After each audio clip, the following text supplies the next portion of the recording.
Chapter 1. A Stolen Overture. The night draped London in a cloak of elegance as the prestigious art exhibition unfolded beneath the glittering chandeliers of the opulent gallery.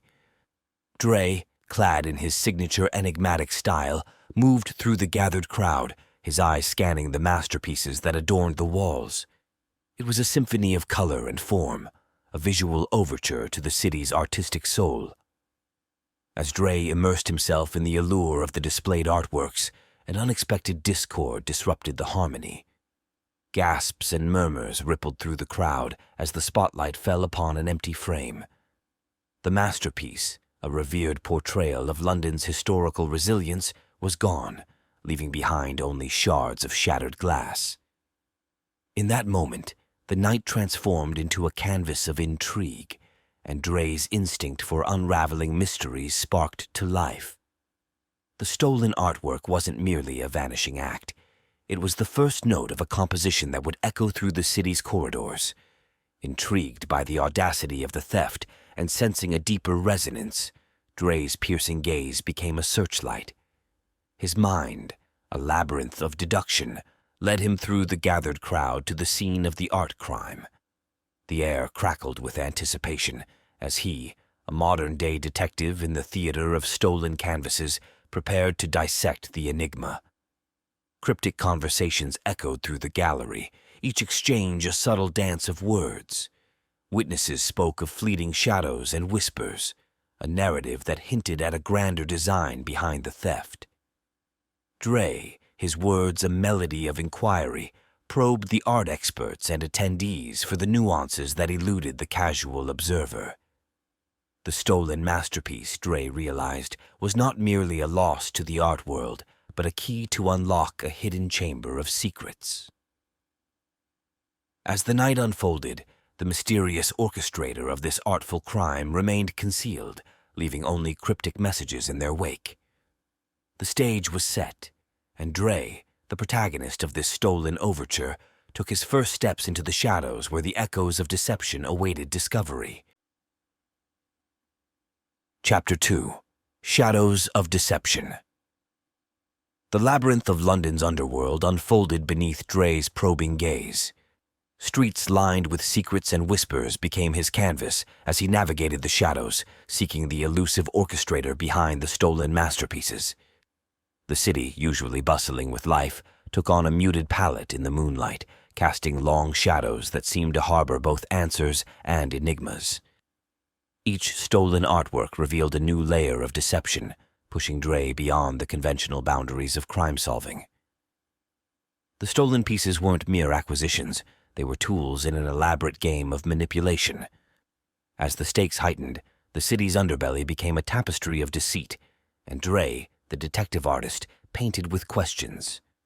The nameless antagonist, hidden in the dark folds of the city's criminal tapestry, left no trail but cryptic messages that challenged Drey's perceptions. The chase was not just about stolen art. It was a dance with shadows, and Drey found himself entangled in a web of illusions. Conversations in dimly lit alleys and hidden corners revealed fragments of truth. Criminals, with eyes reflecting the gleam of mischief, spoke in hushed tones about a figure manipulating the city's art scene for a purpose only known to them. Art collectors, normally shrouded in sophistication, shared tales of clandestine dealings that blurred the lines between admiration and criminality. Drey's interactions with these shadowy figures brought him closer to unraveling the mystery, but the antagonist remained elusive, leaving behind only the residue of their enigmatic presence. Each dialogue, a verbal chess game, hinted at motives that transcended the realm of traditional crime. As Drey delved deeper into the underbelly of the city, he sensed that the stolen masterpieces were not just sought-after commodities. They were instruments in a grander symphony of manipulation. The second movement of this orchestrated crime echoed through the labyrinthine streets, and Drey, determined and unyielding, embraced the shadows, ready to face the elusive figure orchestrating this grand theft of perceptions. Chapter 3. The Canvas of Intrigue. The stolen artworks, like fragments of a shattered mirror, formed a larger image when arranged in a specific sequence. Drey stood before the reconstructed canvas, his mind grappling with the realization that the city's skyline emerged from the stolen masterpieces. Each stolen piece was a stroke on a canvas of deception, and the image revealed more than just a skyline. It hinted at a twisted narrative of the city's hidden sins. The canvas before him was not just an arrangement of stolen artworks, but a revelation of the antagonist's grand design. The city, once familiar, now appeared distorted and reflected through the prism of stolen art. Drey's quest for truth transcended the boundaries of conventional crime-solving, and the stakes intensified as he deciphered the encoded messages within the stolen masterpieces. In a secret meeting with art experts and cryptographers, Drey unveiled the reconstructed canvas. The assembled minds, each a maestro in their field, dissected the image. Whispers of realization echoed through the room as they deciphered the hidden layers of meaning, a cityscape of corrupted reflections, a commentary on the hidden sins of London. Drey, his words a bridge between art and reality, engaged in a cryptic dialogue with the assembled minds. The antagonist's motives remained veiled, but the canvas spoke of a distorted sense of justice, a plan to expose the city's sins through fragmented reflections. As Drey traced the lines on the canvas, he understood that the stolen masterpieces were not just random acquisitions. They were a carefully curated narrative, a mirror held up to the city, reflecting its concealed transgressions. The third movement of this enigmatic symphony unfolded, and Drey, now part of the canvas, stepped into a reality where the lines between illusion and truth blurred, a reality where the city's sins were exposed in distorted reflections. Chapter 4. Echoes of Revelation. The city, scarred by revelations, plunged into a chaotic ballet of emotions. Drey, the detective artist, stood at the epicenter of the storm, grappling with the aftermath of the antagonist's grand reveal. London, once draped in the elegance of stolen art, now bore the weight of exposed secrets and distorted reflections. The antagonist's final move had set the stage for a climactic confrontation. Reality itself seemed to warp and twist as Drey confronted the consequences of the grand reveal. The city, now stripped of its artistic veneer, echoed with the collective gasps of revelation. In the shadowy corners of the city, Drey sought out those who had felt the tremors of the revelation. Witnesses, still processing the unveiled truths, whispered of a city at war with its own reflections. Conversations with those entangled in the antagonist's narrative unveiled motives that transcended the boundaries of conventional crime. As Drey traversed the city's transformed landscape, he engaged in a dialogue with individuals whose lives had been altered by the distorted revelations. The antagonist's motives became clearer, revealing a twisted sense of justice that sought to purify the city through the exposure of its darkest secrets. The once silent witnesses now spoke, their words painting a vivid picture of a city confronting its own sins. Drey, navigating through the aftermath, understood that the stolen masterpieces were not just tools of manipulation. They were catalysts for a reckoning that the city could no longer avoid. The fourth movement of this symphony of revelations resonated through the city, and Drey, bearing witness to the consequences of truth laid bare, prepared for a final confrontation with the flawed villain who had orchestrated this chaotic masterpiece. Chapter 5. The Flawed Villain's Gambit. The city, bathed in the twilight of revelations, became a stage for the final act. Drey, propelled by a relentless pursuit of truth, stood on the precipice of confrontation with the flawed villain orchestrating the chaos. The stakes had reached a crescendo, and the flawed villain's gambit was poised to determine the fate of London. As the city grappled with the aftermath of distorted revelations, Drey's resolve solidified. The flawed villain's gambit had laid bare the city's sins, and now Drey stood as the reluctant guardian of its redemption. The conflict shifted from unraveling the enigma to confronting the orchestrator of the grand symphony of deception. Drey's interactions with those affected by the revelations became a mosaic of perspectives. Conversations with disillusioned citizens, shaken by the unveiled truths, echoed through the transformed city. Each dialogue, a brushstroke on the canvas of collective consciousness, fueled Drey's determination to confront the flawed villain. The flawed villain, a puppet master in the shadows, left behind cryptic messages hinting at a final revelation, one that would determine the city's destiny. As Drey deciphered the messages, he understood that the flawed villain's gambit was not just about exposing secrets. It was a twisted attempt at redemption for a city burdened by its own sins. The city, now a battleground of conflicting emotions, awaited the resolution of the flawed villain's gambit. Drey, armed with revelations and a determination to protect the city's soul, embarked on a final journey through the transformed streets, ready to confront the puppet master orchestrating the chaotic finale. The fifth movement of this grand symphony unfolded, and Drey, a lone figure in the city's twilight, prepared for a confrontation that would either shatter the flawed villain's gambit or plunge London into irreversible darkness. Chapter 6. Veil of Deceit. The city, draped in a veil of deceit, cast long shadows as Drey ventured deeper into the heart of the flawed villain's gambit.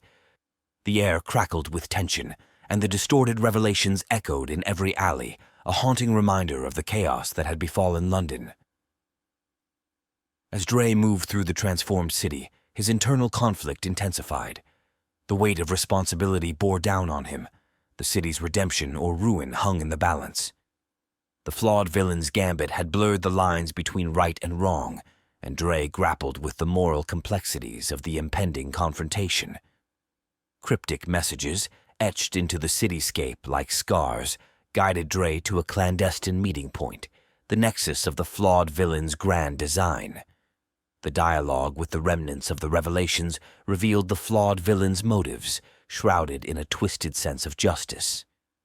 Conversations with those touched by the revelations painted a mosaic of perspectives, each one adding a layer to the intricate narrative. Drey's dialogue with the city became a symphony of conflicting emotions. The city, now a living entity responding to the revelations, seemed to breathe with a pulse of anticipation. In this dialogue, Drey understood that the flawed villain's gambit was not just about exposing secrets, but reshaping the very fabric of London's destiny. The atmosphere thickened as Drey reached the epicenter, a place where reality and illusion converged. The city's distorted skyline loomed overhead, a testament to the flawed villain's influence. Drey, armed with revelations and determination, stepped into the final act of this grand symphony. The sixth movement unfolded, and Drey, a solitary figure against the backdrop of a city in turmoil, prepared for a confrontation that would either dispel the veil of deceit or plunge London into irreversible darkness. Chapter 7. Shadows converged the city, now a canvas painted with the hues of revelation, pulsated with an eerie energy as Drey reached the nexus of the flawed villain's gambit. The air hung heavy with anticipation, and the distorted revelations seemed to converge into a surreal tapestry of shadows. As Drey stood on the threshold of the final confrontation, his internal conflict reached its zenith. The city, a reflection of his own struggles, mirrored the choices that lay ahead. The flawed villain's gambit had woven a complex narrative, and Drey grappled with the burden of deciphering its true meaning. Cryptic whispers echoed in the air as Drey engaged in a silent dialogue with the city. Every step towards the epicenter revealed more layers of the flawed villain's motives. Conversations with the remnants of the revelations took on an ethereal quality, the voices blending into a haunting chorus that seemed to guide Drey towards an inevitable revelation. The dialogue with the city became a dance of shadows and secrets. Drey, now a participant in the flawed villain's grand design, sought to unravel the twisted justice that had driven the antagonist to orchestrate such a complex gambit. The city responded, each revelation resonating through its streets like a heartbeat. The atmosphere crackled with tension as Drey approached the epicenter, a place where the distorted revelations coalesced into a nexus of truth and illusion. The skyline, once a symbol of the city's grandeur, now bore the scars of the flawed villain's influence. Drey, armed with revelations and a sense of purpose, crossed the threshold into the heart of the grand symphony. The seventh movement unfolded, and Drey, a lone figure amidst the converging shadows, prepared to confront the flawed villain and unveil the true meaning behind the intricate tapestry of deception. Chapter 8. Veil of the Damned. In the belly of the city's metamorphosis, Drey found himself at the epicenter of the flawed villain's intricate design. The air crackled with an unsettling energy, and the once familiar streets now echoed with a dissonant symphony of revelation and distortion. As Drey ventured further into the heart of the city's transformation, his internal conflict intensified. The weight of responsibility bore down on him, an unyielding force that threatened to consume him. The choices he faced, a crossroads between salvation and damnation, mirrored the city's struggle for redemption. Cryptic echoes reverberated through the labyrinthine alleyways as Drey engaged in a silent dialogue with the remnants of the revelations. The very essence of the city seemed to speak to him, a chorus of shadows revealing fragments of the flawed villain's motives. Conversations with those ensnared by the revelations took on a spectral quality, their voices weaving into the haunting melody of the unfolding narrative. The dialogue with the city became a descent into the depths of the damned. Drey, caught in the throes of the flawed villain's machinations, sought to unravel the twisted justice that had set this grand orchestration into motion. The city responded in kind, its architecture pulsating with the resonance of untold secrets. The atmosphere thickened as Drey approached the epicenter, a place where reality itself seemed to warp and contort. The skyline, now a silhouette against a blood-red sky, bore witness to the culmination of the flawed villain's gambit. Armed with revelations and a resolve tested by fire, Drey stepped into the very heart of the city's damnation. The eighth movement unfolded, and Drey, a solitary figure in a landscape of shadows, steeled himself for the final confrontation that would either shatter the veil of the damned or plunge the city into eternal darkness. Chapter 9. Echoes of Redemption. In the heart of the distorted city, Drey navigated the labyrinth of shadows, inching closer to the culmination of the flawed villain's grand design.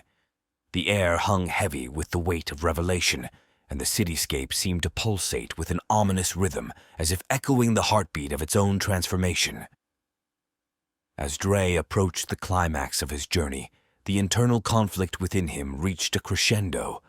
The choices that lay ahead were stark: unravel the flawed villain's intricate plan and bring redemption to the city, or succumb to the abyss that threatened to consume them both.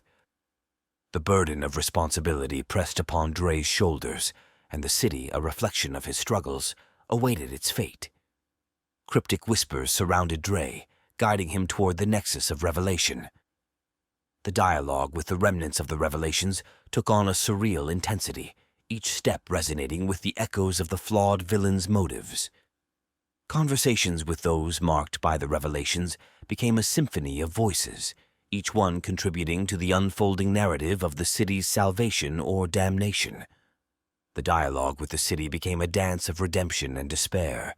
Drey, now a key player in the flawed villain's grand orchestration, sought to untangle the twisted justice that had set events into motion.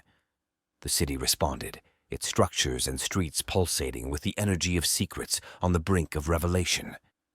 The atmosphere crackled as Drey reached the epicenter, a place where reality and illusion converged.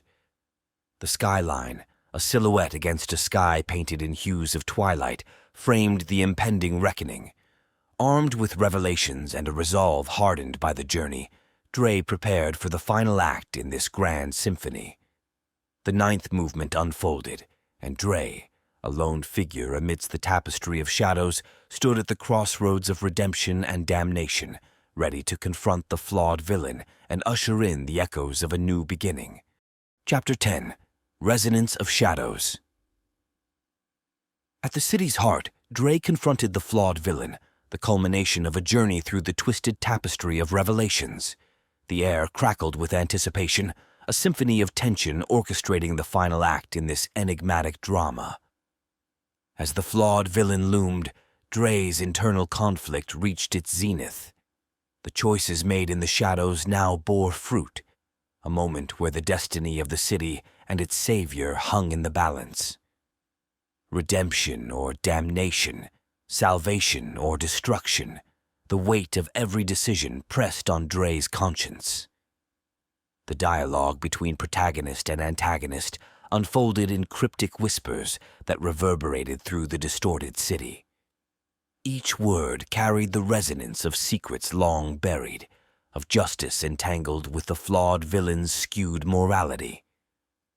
Conversations with the embodiment of the city's corruption became a collision of opposing forces, a clash of ideals that echoed in the very foundations of the metropolis. The dialogue with the city became a crescendo of revelation, a dance of light and shadow. Drey, now the torchbearer of the city's fate, sought to unveil the flawed villain's motives and expose the twisted justice that had shaped their destinies. The city responded in kind, its structures trembling with the revelation that the time of judgment had arrived. The atmosphere thickened as Drey and the flawed villains stood at the epicenter, a battleground where reality itself seemed to warp. The skyline, now a canvas painted in the colors of an impending dawn, bore witness to the clash of two opposing forces. Armed with revelations and a resolve that transcended the darkness, Drey prepared for the final confrontation. The 10th movement unfolded, and Drey, a solitary figure against the backdrop of a city in metamorphosis, faced the flawed villain in a battle that would resonate through the shadows, determining the destiny of the city and the echoes that would linger long after the final note had faded.